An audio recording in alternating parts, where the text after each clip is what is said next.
Welcome back to Talk Jamaica here on Talk Jamaica Radio. We are streaming live on talkjamaicaradio.com and caribrhythms.com. My name is Ralston Chamberlain, and my co-host this afternoon is Sanjay Lewis. Good afternoon again, Ralston. Good afternoon, listeners. Listeners, it is time for On the Ballot feature. This week we discuss the East Central St. Catherine constituency. Here is Talk Jamaica radio producer Volney Barrett with more. It's now time for On the Ballot. This week we focus on the constituency of East Central St. Catherine. East Central St. Catherine was one of three new constituencies created in time for the 2011 general elections. It is made up of communities which are part of the St. Catherine South Central, St. Catherine South, and St. Catherine Southeast constituencies. In 2011, Camille Buchanan was the standard bearer for the Jamaica Labour Party, while Arnaldo Brown represented the People's National Party, the PNP. Buchanan was the councillor for the Gregory Park Division in the St. Catherine Parish Council. That area previously fell in South Central St. Catherine and is considered a stronghold for the JLP. On the night of the December 29, 2011 general election, Arnaldo Brown polled 5,734 votes to Camille Buchanan, who polled 5,176 votes. Member of Parliament for East Central St. Catherine, Arnaldo Brown, says some $3 billion has been spent over the past 4 years on development projects in the constituency. He says that focus was placed on sports, infrastructure and employment, including economic enablement and training. On the infrastructure, the MP said several projects have been undertaken to improve the communities on the Jamaica Emergency Employment Program, JEEP. Meanwhile, the JLP caretaker candidate says large parts of the communities of Gregory Park and Newlands have been left neglected. Alando Terrelonge also said that the roads in Cedar Grove, Christian Penn and Gregory Park remain in a deplorable condition. He also pointed out that in areas such as Grange Lane, Morris Meadows, Watson Grove and Meadowvale, there is a lack of proper maintenance of streetlights. Who will represent the people of East Central St. Catherine when the next election is called? It will all be revealed on the ballot.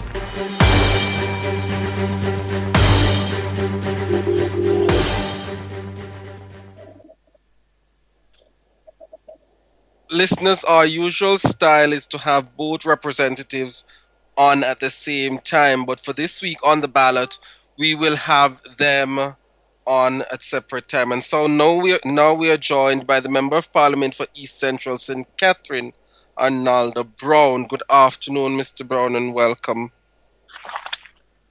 Good afternoon. Good afternoon to your listeners. All right, you are going back again to be the PNP's representative, the people's representative for East Central St. Catherine. Tell us, if you will, Arnaldo, what are the reasons that you believe that the constituents should re-elect you as their representative? Well, I think your leading captured some of the reasons in advance, over the last 4 years. As you have indicated, $3 billion have been invested into the constituency whilst I was a member of Parliament. What your leading did not speak to is the fact that under my watch, the first new secondary school built in Jamaica in 2011 was built in my constituency at a cost of 800 million Jamaican dollars. This is the Cedar Grove Academy, which is positioned as a center of excellence. This ground was broken for the school on the 28th of June 2012, and the school opened its doors officially in September of 2013. In addition to that, $2.3 billion is being spent in my constituency and the wider Portmore to improve the sewage infrastructure, which has been a major challenge in the area. We have dated sewage plants that have not been working for years, creating environmental and other aesthetic issues. And three of the lift stations, Hamilton Gardens, came on our site. The Portmore in my constituency pipeline exercise has already taken place. And this project is to impact and improve the lives of 200,000 people across the breadth of the area, but more importantly in East Central St. Catherine. There's a $1.8 billion upgrading of water infrastructure in terms of laying of pipe, the connection to Tullow Spring, that again will impact my constituency in a significant way. I hear reference being made to roads being in a deplorable condition, but let me tell you something.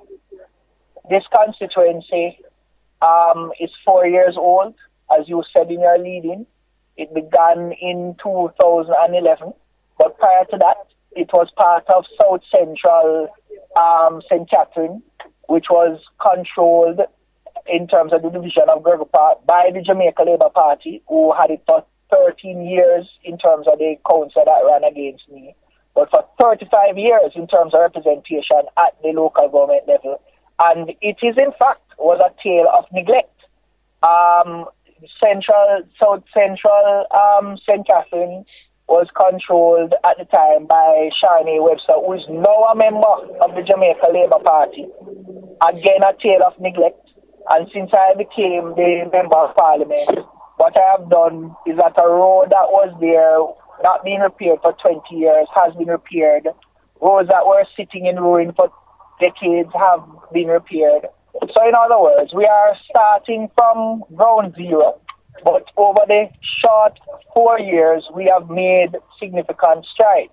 In the area of sports, we have spent $24 million in Lime Tree Grove to upgrade the sporting facilities there. We have spent $7 million in Caymanas, Hamilton Gardens to put in a cricket facility there.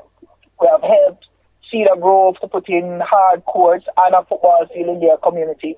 And these are work in progress.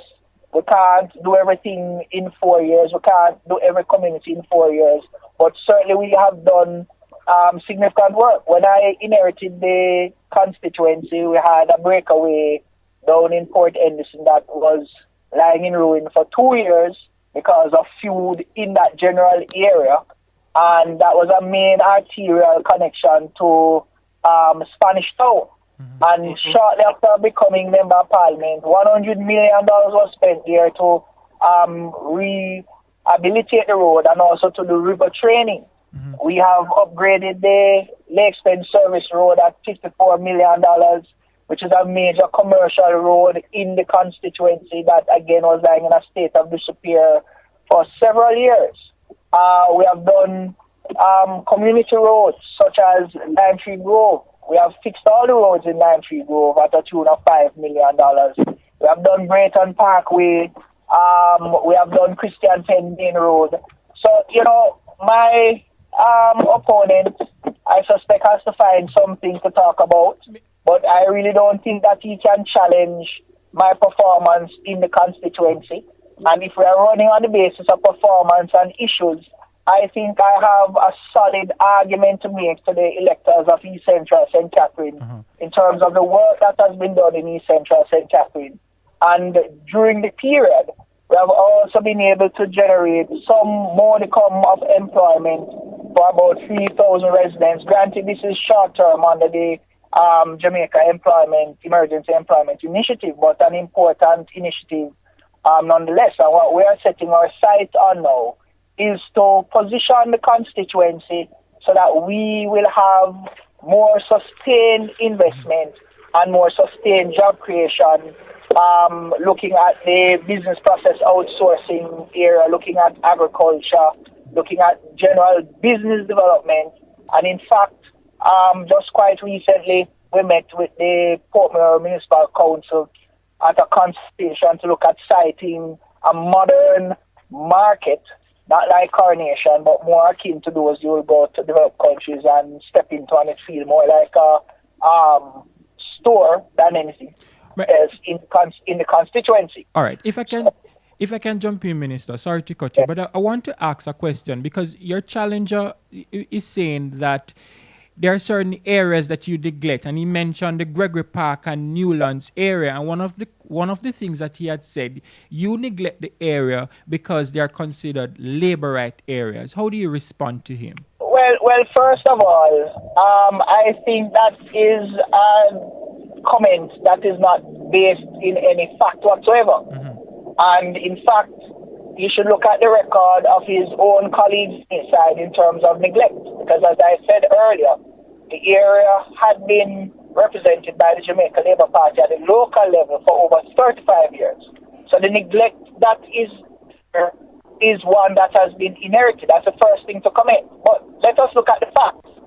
In Hamilton Gardens, which is located in the Gregory Park division, $7 million has been spent on putting in the Hamilton Garden cricket facility, which was promised to them before I became Member of Parliament, and I delivered on that promise with the assistance of the government of New Zealand. I am just now leaving the area, having toured a facility, which is a community resource center that is being constructed by the US aid, and that is going to service all that area. It's going to have a police post in there. It's going to have training facilities in there. It's going to have meeting facilities in there. And last week, on Thursday, in the same area of Watson Grove, which is in the Gregory Park division, another center was opened, which was supported by Canada through Caroled, where persons with disability are able to earn a livelihood by assembling wheelchairs. Let us look at the Cottage Drive, which is a major thoroughfare that was in ruin for 20 years. Under my watch, that road has been repaired significantly. Let us look also at the issue of community access points. At the Gregory Park Baptist Church, we put in computer facilities through the Universal Access Fund that is servicing over 600 students and 40 volunteer teachers. Right. So this notion of neglecting JLP areas is really welcome, right? It's absolute nonsense. It is political diatribe. And I would suggest that the gentleman would need to go back to the drawing board and change his political tact. The constituency that I'm the Member of Parliament for is a competitive seat, and I will be foolhardy to operate on the basis of partisan politics. That is not our tribal politics. That is not part of my genetic makeup. Minister, we have a listener who just sent a message to ask you about Cedar Grove, because what the listener is saying, the roads are bad. I want you to respond to that listener. Well, I'm not surprised that question has come up, but let us put it into context. The Cedar Grove community was a joint venture between government and private sector. The private sector developers have shortchanged the residents of the Cedar Grove community, in that when you go in there, they literally have no roads. This, again, is a situation of long-standing that I inherited. Upon entering the reference, I said to the residents that what I would do is to make representation in Parliament that since the Cedar Grove community has not been handed over to the municipal council, then provision should be made from central government to address the infrastructure issues in there. So I have delivered on my commitment to the residents where that is concerned, but I go further. I have also approached the Mexican government to see whether or not there is a program that we could benefit under to improve these roads. And as I explained to the residents, these processes take time, and where this process is at is that the Ministry of Local Government has adopted my approach. They have endorsed my approach, and they have recommended it to the Ministry of Finance for them to sign off on and to get their requisite funds in place. And as a matter of fact, steps are being taken as we speak to address at least one road in that community. But let me just put it into further context. So there's just 2 roads in Seattle talking about 22 million Jamaican dollars. And to address the road network in several communities that are similar, we're talking about 68 million Jamaican dollars. And quite frankly, we're operating in a tight physical space. So I want to say to the residents of Cedar Grove that I have entered on that reference. I have made the representation and therefore I have discharged my first commitment as Member of Parliament. But I go further. Yes. In that community, whilst we have not yet reached the roads, we have put in a multi-purpose court for the young people. We have supported the Citizens Association in terms of putting in football facility and fencing that football facility. And I have actively supported the residents in their Cedar Grove Week every year without fail since I came to Parliament. And I've been constantly present at their Citizens Association meeting. All right, Rome was not built in a day, and I have only been Member of Parliament for 4 years, but I have done significant work in the constituency over those 4 years, and I have a record to stand on, and that is a record that I am standing on. It's a tight seat and a seat to watch, Minister, but we're running out of time, but I want to ask you this question. Are you confident of victory whenever the next election is called? I'm confident that when the residents of the constituency see my track record, see my performance, since they are issues-oriented voters, and since they make rational decisions, they will recognize that it will be brown again, and they will vote brown again. And what are your plans if you're given another term in that constituency? Well, we will continue the work that we have started. I will focus on the area of business development. We'll focus on land and title development because the fact is that we have a lot of informal settlements in the constituency, and we have to work to ensure that there is tenure and the improvement of the housing stock. Those are long-term objectives. We're also going to be focusing on agriculture because whilst we're in Portmore, we also have the Bernard Lodge area, which is a farming area, and which was previously sugar cane, but and the medicinal properties that it has. But there's also hemp that we are looking at in terms of developing an industry around that. And we will also continue our thrust in terms of a knowledge-based economy for the area. As I indicated, we anticipate that it will be the center of the contact and business process outsourcing. And education remains a high priority because once the people are educated, then it therefore means that they will have numerous opportunities. And we'll also continue to concentrate our efforts on ensuring that our people are well trained. Right. And in that regard, we did what is called the Logistic Hub 101 training, where 290 of our residents were trained in anticipation of Jamaica becoming a logistic hub. And in the next term, we're going to continue training with Logistic 102, which we have already spoken to the Caribbean Maritime Institute in terms of conducting that training session in the constituency. So we have a plan that we're working towards, and of course we continue our emphasis on sports, we'll continue our emphasis on housing, education, economic opportunities, and training. So we have a well thought out program that we're working towards, and that is what has assisted us in having what I would consider an impressive menu of accomplishments to put to the electorate and to ask them to give us another term. And finally, Arnaldo, I want to ask you about if there are any plans to build a hospital. And I want to go on record to say that there is a private investor who is seeking to establish a private hospital, emphasis on private, in the Portmore area. They acquired land in my constituency, and they have done their drawings. The issue is really for them to come up with the funding to implement their plan. Now, let me be clear, the political directorate on my side did not make any commitment in terms of a public hospital. And there are people who may want to create public mischief where that is concerned.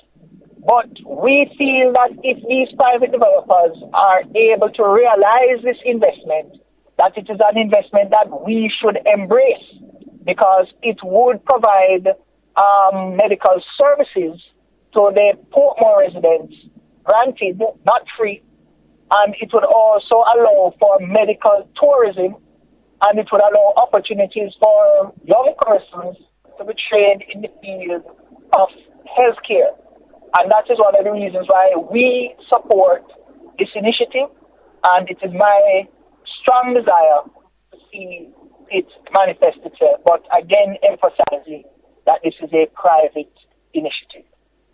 All right, Arnaldo Brown, we want to thank you for having joined us here on Talk Jamaica, and we look forward to hear more about the constituency, your plans, and when you are re-elected, what you will be doing.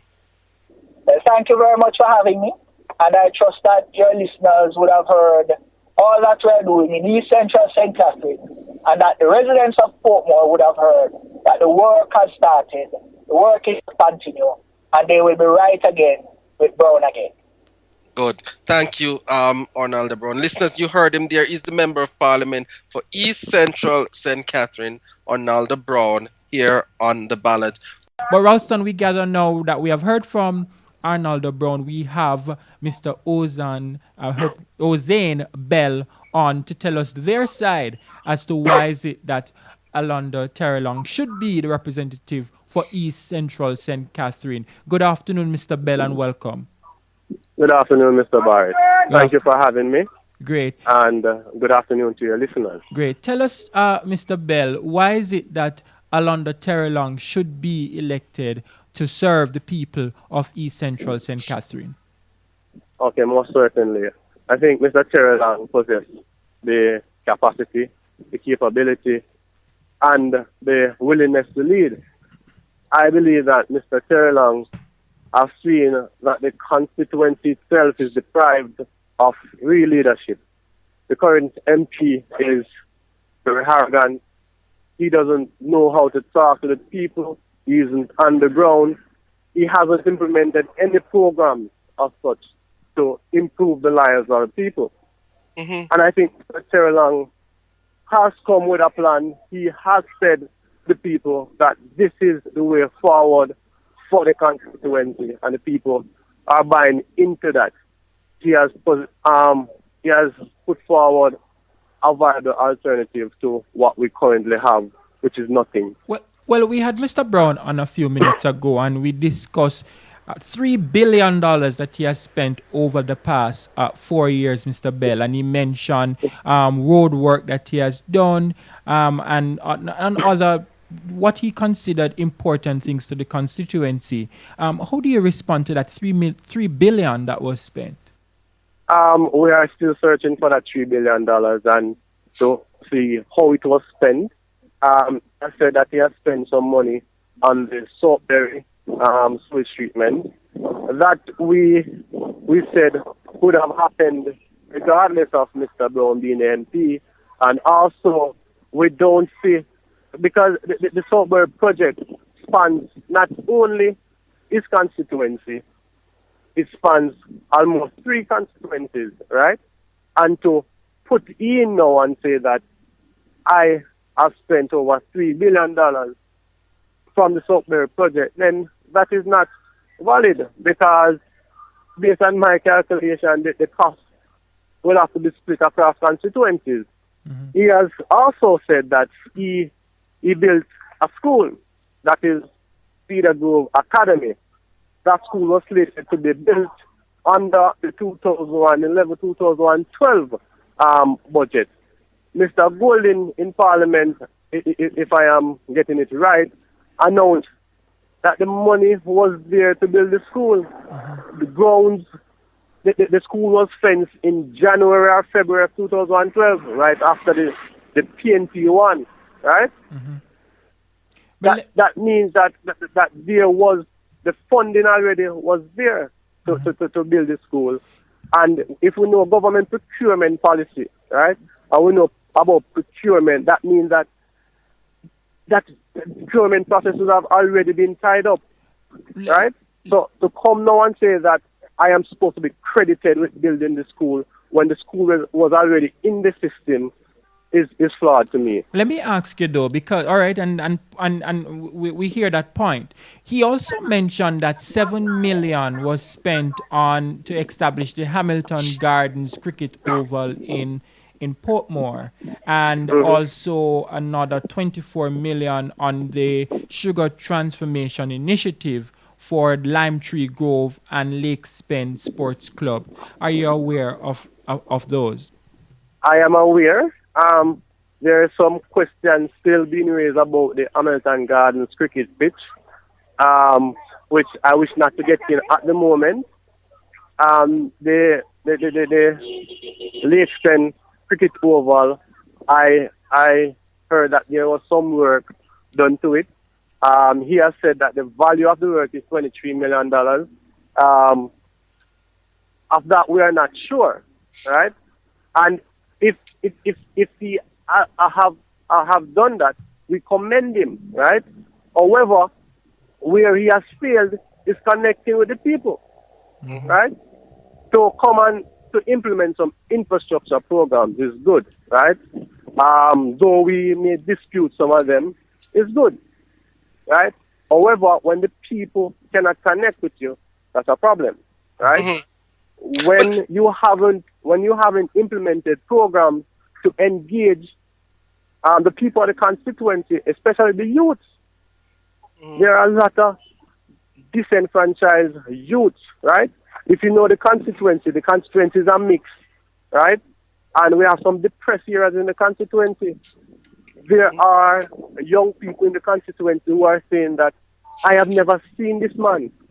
This man has never communicated to us, right? A lot of areas in the constituency don't have a youth club. A simple thing as that. Gregory Park, for example, where I live, for years been starved of a community center, a sporting facility. Females don't play sports in Gregory Park because there's just no facility, right? And these are some of the hills that Mr. Terrelonge has committed to. That these things must be corrected, because in order to move the community forward, to empower people, then you need to engage them. You can't be up in the sky and be talking down at people. You can't be doing stuff that the people don't necessarily ask for. But if I hear you very well, Mr. Bell, you speak about the infrastructure programs, though you dispute the monies, and you speak about things that are being done. But if it is that the Member of Parliament is doing these things, isn't it in a way beneficial and connecting with the constituents? Let me tell you, infrastructural development in any constituency is necessary, and it is good, and it should be commended, right? As I mentioned before, the Saltbury project, sewage project, spans across 3 constituencies. Mr. Brown has said that he was the one who advocated for these monies, right? I disagree with that, because I believe that it is imperative that the ministry in charge of that would have looked at the system, would have assessed them, and would have said that these need to be developed, right? So those would have come in place anyway. The sewage system in the constituency is terrible. Therefore, we need to upgrade our sewage system, right? What Mr. Brown must now tell the constituency is exactly what have he done to strategically target his constituency, to move them out of this depressed state and to empower them. For example, Mr. Brown has a section in the constituency in Gregory Park named Golf. It is somewhat sympathetic to his party, right? And I am hearing rounds going on that Mr. Brown had a meeting with these people and told them that, the area is slated for development. And he's bringing some houses, housing developers, and the houses will cost $7.5 million. These people cannot even afford a $3.5 million house. So what are you going to do to those people? Are you going to displace them? All right. Tell us now about your candidate. What difference will he bring to the people of that constituency? Mr. Terrelonge has been on the ground and he is communicating his message to the people. He is connecting with the people. He's telling them that, guess what?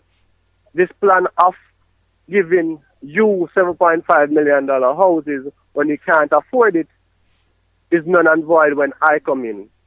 We must find a way to develop and empower the people. We cannot displace them. He has committed to the constituents that he is willing to invest in youth development. Mm-hmm. He is willing to put his money where his mouth is and invest in education. Because, as you know, Mr. Terrelonge is a man from also a depressed era, Grand Spence. And he used education as a vehicle to get him out of that depressed state. Now, he's carrying that same drive, that same philosophy, that education can move you from anywhere in life that you fall to where you want to go or where you desire to go. Mm-hmm. Now, he's communicating that message and he's working with the youth especially and the rest of his constituents to ensure that the message gets across. Right. So you mentioned education. That will be one of his key priorities if he should Mm-hmm. be elected as Member of Parliament. Anything else we should expect from Mr. Terrelonge? You know what?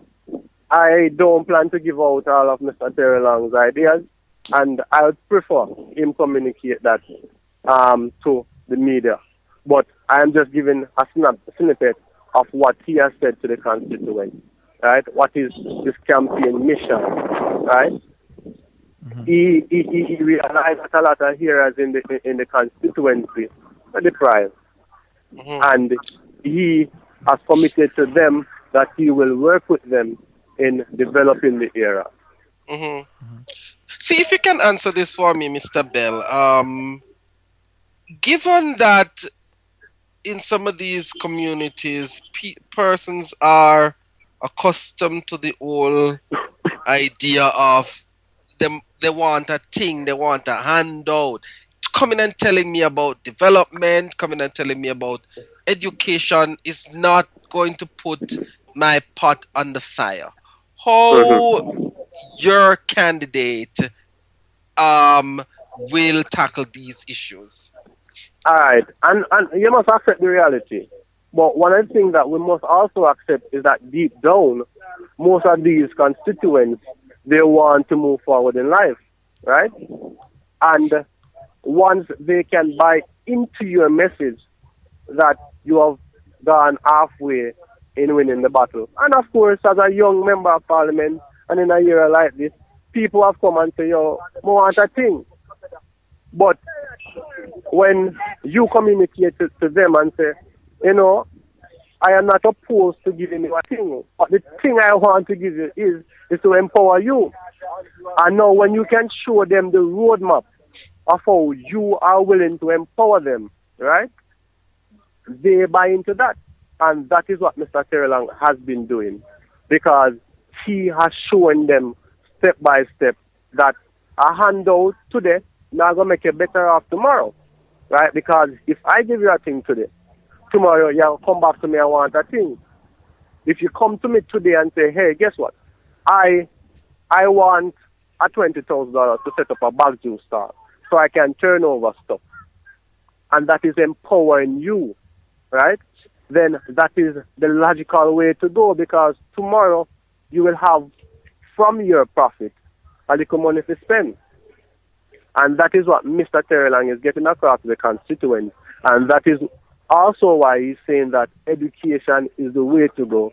He has said to the young people who have no skill that I am willing to also put in place programs that will collaborate with arts, and we will move you forward. We will get you skilled, and you can empower yourself from there. And finally, Mr. Bell, we're out of time, but I want you to appeal to the residents of East Central St. Catherine why they should come out on election day and support your candidate, Alando Terrelonge. All right. To the people of East Central St. Catherine, I beg of you to make the wise choice. You have seen Mr. Arnaldo Brown performance over the last 4 years, and it is woefully lacking. Mr. Terrelonge is a young man. He has a solid vision, and he's here to work on your behalf.